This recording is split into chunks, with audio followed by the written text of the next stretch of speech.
வாழ்வோம் வாழ்விப்போம். இது இறை வாக்கு. இறைவனிடமிருந்து தன் அடியார்களுக்கு வழங்க பெறும் அருள் அமுதம். ஒன்றாம் அருள் அமுதம். வாசம் வாக்கு 1. நான் உங்கள் மத்தியில் வாசம் செய்கிறேன்.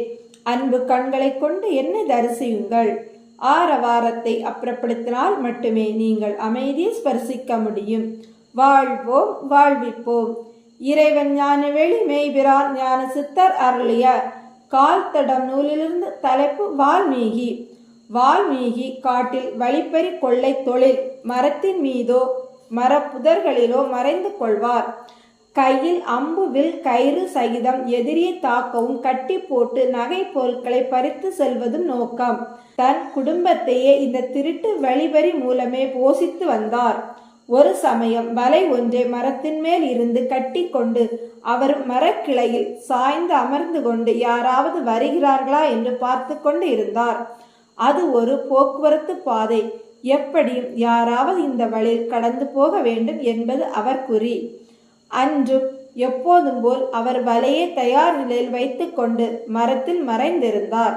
அப்போது காட்டில் அந்த பாதையில் திருமண கோஷ்டி வந்து கொண்டு இருந்தது. வால்மீகி உஷாரானார்.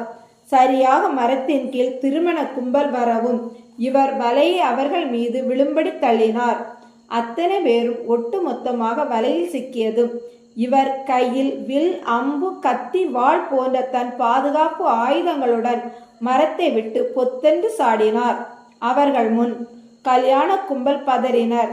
வலையில் சிக்கியதை உணர்ந்து தப்பிக்க முயலும் போது வால்மீகி அவர்கள் முன் மரத்திலிருந்து குதித்து நின்றார். இப்போதுதான் அவர்களுக்கு புரிந்தது இது ஒரு வேடுவனின் செயல் என்று. எங்களை ஏன் வலை பிடித்தாய் என்றனர். வால்மீகி அமைதியாக, கவலைப்படாதீர்கள், நான் உங்களை துன்புறுத்த போவதில்லை. எனக்கு தேவை உங்களிடம் உள்ள நகை நட்டு அணிகலன்கள், பணம், பட்டு பொருட்கள், வேறு என்னவெல்லாம் வைத்திருக்கிறீர்களோ அத்தனையும் தந்துவிட்டு ஆள் மாத்திரம் செல்லலாம். எனக்கு தேவை பொருட்களே தவிர உயிரல்ல என்றான் வால்மீகி. ஐயோ, திருமணத்துக்கு போகிறோமே, அபசகுணமாக எதுவும் செய்து விடாதே, எங்களை விட்டு விடேன் என்றனர். வால்மீகி, காலத்தை ஓட்டாதீர்கள், பொருட்களை கயற்றி வையுங்கள். நான் அனைத்தையும் மூட்டை கட்டி எடுத்து செல்லும் போது உங்களை வலையை அறுத்து விடுவித்து விடுகிறேன் என்றார். இப்போது அவர் குரலில் கண்டிப்பும் கண்களில் பொருட்கள் மீதுள்ள ஆசையும் வெளிப்பட்டன. திருமண கும்பலுக்கு இவன் வழிப்பறி கொள்ளையில் கைதேர்ந்தவன் போல் தெரிந்தது. இவன் அவர்களை அதட்டினான். சீக்கிரம், பொருட்கள் மீது மட்டும் ஆசையுள்ள என்னை உயிர் மீதும் ஆசை வைக்க தூண்டி விடாதீர்கள் என எச்சரித்தான். அப்போது அந்த கும்பலில் இருந்த ஒருவர், ஏப்பா, பார்க்கறதுக்கு நல்லவனா தெரிகிறே, இப்படி கொள்ளை திருட்டின்னு செய்யறது பாவம் இல்லையா என்றார். எது பாவம்? உழைச்சி தங்கிறது பாவமா என்றான் வால்மீகி. உழைப்பா என்று அவர் சிரித்தார்.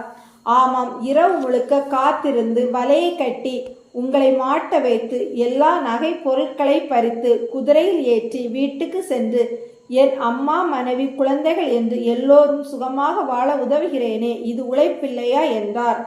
இது உழைப்பில்லை, பாவச் செயல்.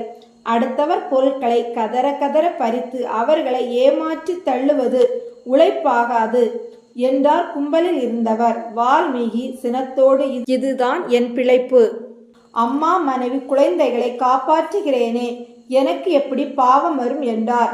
செய்கிறது நீங்கள், அது உங்களை மட்டுமே பிடிக்கும். உங்களிடம் இருந்து பலன் பெறுபவர்கள் யாரும் உங்கள் பாவத்தில் பங்கு போட வரமாட்டார்கள் என்றார் அவர். இதை கேட்டதும் வால்மீகி, இல்லை இல்லை, என் மீது பாசம் வைத்திருக்கும் அம்மா, மனைவி, குழந்தைகள் யாரும் நான் பாவம் அனுபவிக்க விட மாட்டார்கள். காரணம், நான் அவர்களுக்காக தானே இவ்வளவு கஷ்டப்படுகிறேன். இது அவர்களுக்கு தெரியாதா? நிச்சயமாக நான் பாவத்தில் விழ அனுமதிக்க மாட்டார்கள். அவர்கள் போட்டி போட்டுக்கொண்டு என் பாவத்தை வாங்கிக் கொள்வார்கள் என்ற வால்மீகியின் பேச்சை கேட்டு அவர் விழுந்து விழுந்து சிரித்தார். உன் உடம்பு வளர்ந்த அளவு அறிவு வளரவில்லை. பாவம், நீ ஏமாந்து போறது மட்டுமில்லை, பாவத்தில் அழிந்து நரகத்தில் விழுவாய் என்றார். வால்மீகி, என் குடும்பத்தவர்கள் அப்படிப்பட்டவர்கள் இல்லை. நான் அவர்களுக்காக வாழ்வதைப் போலே அவர்கள் எனக்காக கஷ்டத்தை தாங்கிக் கொள்வார்கள் என்றார். கும்பலில் இருந்தவர் சொன்னார், நிச்சயமாக நீ நினைப்பது தவறு. உன் பாவத்தை வாங்க உன் வீட்டில் ஒருவர் கூட சம்மதிக்க மாட்டார்கள் என்றதும் வால்மீகி சம்மதிப்பார்கள் என்று கத்தினான். அவரோ அமைதியாக, நமக்குள் ஒரு போட்டி வைப்போம். நீ நேராக வீட்டுக்கு சென்று அவர்களிடம் கேள், உன் பாவத்தை வாங்கிக் கொள்வார்களா என்று என்றார். சரி என்று சட்டென சொன்ன வால்மீகி ஒரு நிமிடம் யோசித்துவிட்டு, தப்பிக்க திட்டம் தீட்டீர்களோ என்றார். அவர், நாங்கள் சத்தியவான்கள், பொய் சொல்வது ஏமாற்றுவது தெரியாது, பிடிக்காது. நீ போய் வீட்டில் கேட்டு வா, நாங்கள் அப்படியே இருப்போம், உனக்கு வாக்குறுதி தருகிறேன் என்றார். வால்மீகிக்கு அவர்கள் மீது நம்பிக்கை வந்தது. அதைவிட வீட்டில் உள்ளவர்கள் தன் பாவத்தை வாங்குவார்கள் என்பதை நிரூபித்தாக வேண்டுமே. உடனே அவர்களை சுற்றி அம்பால் ஒரு வளையம் போட்டான். இதை நீங்கள் தாண்டக்கூடாது, முடியவும் முடியாது, நான் வருகிறேன் என்று குதிரையில் ஏறி மறைந்தான். வீட்டிற்குள் நுழைந்தான் வால்மீகி. அவனை பார்த்ததும், என்ன வெறுங்கையோடு வந்திருக்கீங்க என்றாள் மனைவி. பேச்சு குரல் கேட்டு உள்ளே இருந்து அம்மா அவசர அவசரமாக வெளியே வரும்போதே, ஏதாச்சும் புதுசா கொண்டு வந்தியா வால்மீகி என்றாள். குழந்தைகள் இருவரும் எனக்கு என்ன கொண்டு வந்தீங்க என்று ஆளாளுக்கு கேட்டனர். ஒரு நிமிடம் திகைத்தபடி அப்படியே நின்றான் வால்மீகி. என்னாச்சு, சும்மா வந்திருக்கீங்க என்றாள் மனைவி. முதலில் நான் கேட்பதற்கு பதில் சொல்லு என்றான் அவசரமாக. உடனே அம்மா, என்னடா, என்ன கேட்க போறே, ஒண்ணுமே கொண்டு வராம வந்திருக்கே. அம்மா, என் கேள்விக்கு பதில் வேண்டும். திருடுறது, வழிப்பறி பண்ணுறதெல்லாம் பாவம் தானே என்றான். பாவம்தான், வேற என்ன பண்ணுறது, அதானே உன்னோட பொழப்பு என்று அம்மா முடிக்கும் முன், இந்த பாவத்தில் உங்களுக்கும் பங்கு உண்டு இல்லையாமா என அவன் கூற, டேய், எனக்கு அதுக்குடா உன் பாவம், நான் கொண்டு வந்ததை தீக்கிறதுக்கே வழிய காணோம் என்றதும், அம்மா, நான் இந்த பாவத்தை செய்கிறதே உங்களை காப்பாற்றுறதுக்கு தானே, அப்போ உங்க எல்லோருக்கும் இந்த பாவம் வந்து சேரதானே செய்யும் என்றதும், மனைவி குழந்தைங்க அனைவரும் சேர்ந்து, எங்களுக்கு இந்த பாவம் வேண்டாம், எங்களை காப்பாற்றுவது உங்கள் கடமைதானே, அதுக்காக உங்கள் பாவத்தை நாங்கள் சுமக்க முடியாது என்று ஒத்த குரலில் கூற வால்மீகி திகைத்து விட்டார்.